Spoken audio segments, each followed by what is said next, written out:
warahmatullahi wabarakatuh. Semoga keselamatan, kesejahteraan, dan keberkahan selalu dilimpahkan kepada kita semua. Pada kesempatan ini, saya, Jumanto dari Prodi Manajemen dengan nomor induk mahasiswa 2202010100260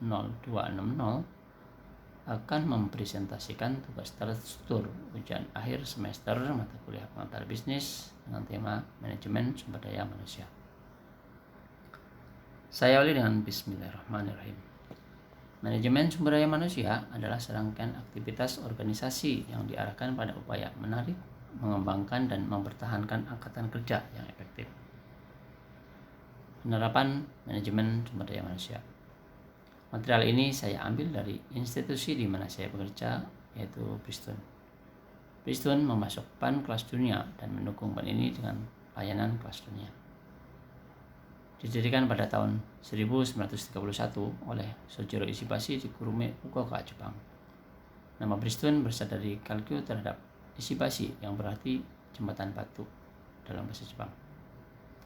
Bristol Tire Indonesia secara resmi didirikan di Indonesia pada tanggal 8 September 1973 dan dimiliki sepenuhnya oleh Bristol Corporation. Bristol memiliki fasilitas produksi di sejumlah negara di dunia. Hingga tanggal 1 April 2011, Bristol memiliki 47 pabrik ban. Misi perusahaan melayani masyarakat dengan kualitas unggul. Kualitas unggul bukan sekedar tujuan yang dicita-citakan, juga hubungan dengan produk, layanan, dan teknologi. Komitmen Bristol terhadap kualitas adalah komitmen seluruh dunia berbagi nilai-nilai masyarakat, termasuk keinginan universal akan lingkungan yang sehat dan bekerja dengan sungguh-sungguh untuk meningkatkan kualitas hidup orang ataupun tenaga kerja.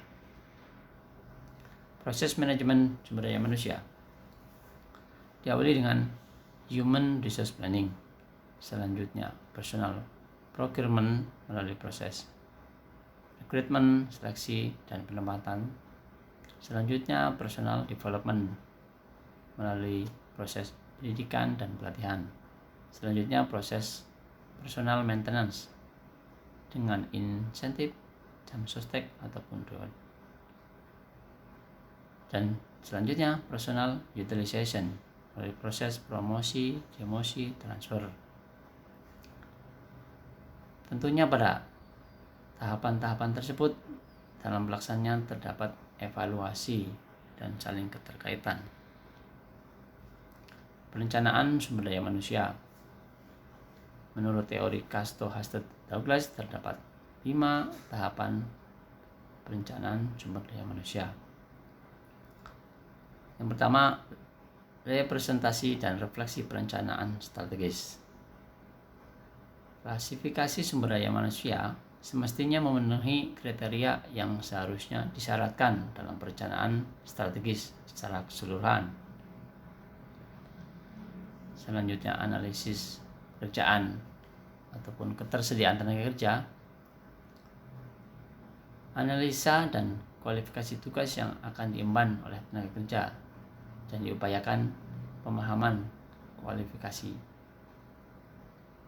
sehingga dapat disimpulkan bahwa analisa pekerjaan adalah analisa sistematis terhadap berbagai pekerjaan dalam organisasi. Sebagian besar perusahaan telah memiliki ahli menangani analisis. Analisis pekerjaan menghasilkan 2 hal. Yang pertama, deskripsi pekerjaan, job desk, dan spesifikasi pekerjaan.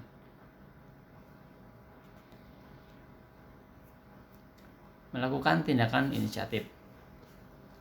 Pada tahapan ini, meramalkan permintaan dan penawaran diawali dengan mengestimasi tren penggunaan sumber daya manusia di masa lalu, rencana organisasi di masa depan, dan tren ekonomi secara umum. Peramalan penawaran tenaga kerja terdiri dari 2 kegiatan, yaitu kegiatan meramalkan penawaran internal dan meramalkan penawaran eksternal. Meramalkan jumlah dan jenis yang akan tersedia untuk proses rekrutmen dari keseluruhan pasar tenaga kerja. Pada tahapan tindakan inisiatif ini terdapat beberapa tindakan mungkin yang dapat dilakukan. Yang pertama mungkin rekrutmen tenaga kerja, di mana perekrutan bisa melalui dua proses, yaitu perekrutan internal dan perekrutan eksternal. Sedangkan seleksi SDM bisa melalui proses formulir aplikasi, wawancara maupun tes dan lain-lain.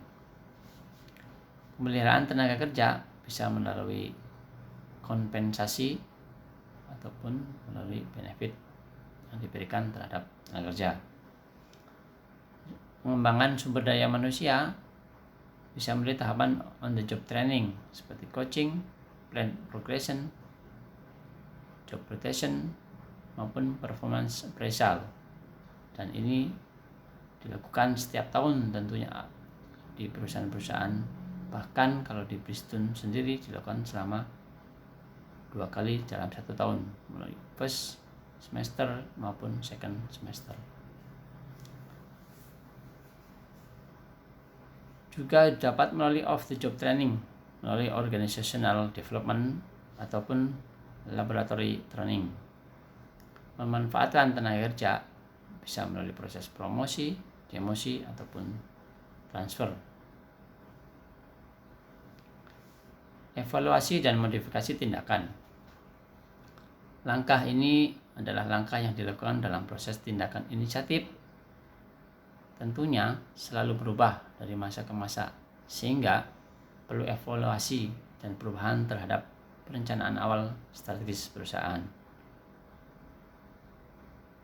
Langkah yang dapat dilakukan pada proses evaluasi yang pertama dari step berhubungan dengan analisis yang dibutuhkan. Selanjutnya, pengembangan pembelajaran terukur di luar negeri, tentunya bisa komparasi dengan pabrik lain sehingga menjadi analisis pelatihan. Terus mengembangkan ukuran hasilnya. Selanjutnya memilih strategi evaluasi, dan selanjutnya rencana dan lakukan evaluasi. Manajemen sumber daya manusia global.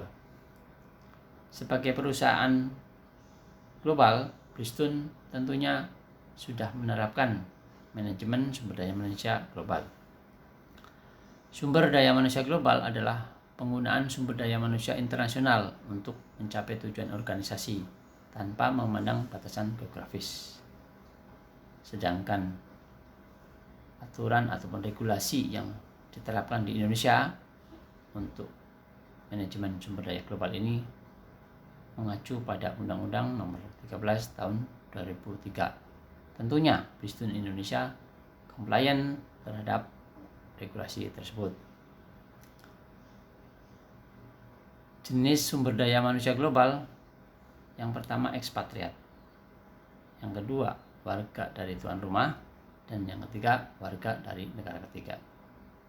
Masalah sumber daya manusia global, yang pertama keberagaman gugus kerja, yang kedua kesadaran budaya, yang ketiga asumsi atau etnosentrisme, dan yang keempat struktur departemen.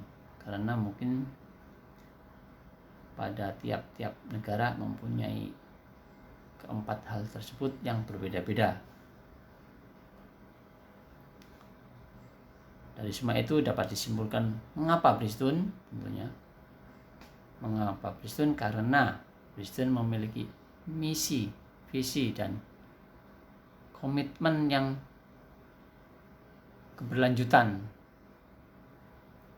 secara kontinu, dan inovasi yang menentukan siapa dan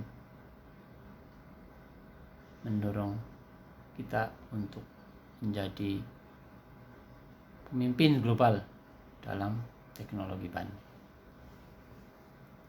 Jadi ini sesuai dengan visi dan misi Bristol, menyumbang masyarakat dengan mutu yang tertinggi. Misi dan misi memastikan layanan pelanggan kelas dunia dan mengilhami untuk menjadi warga perusahaan yang luar biasa di komunitas tempat kami tinggal dan bekerja. Dan ini pun terus dilakukan secara keberlanjutan untuk membantu memastikan lingkungan yang sehat bagi generasi mendatang. Jadi tidak hanya memikirkan pada saat ini aja, tapi untuk memikirkan pada masa ataupun generasi mendatang. Terus berupaya mewujudkan masyarakat yang berkelanjutan dengan pelanggan, mitra, dan masyarakat.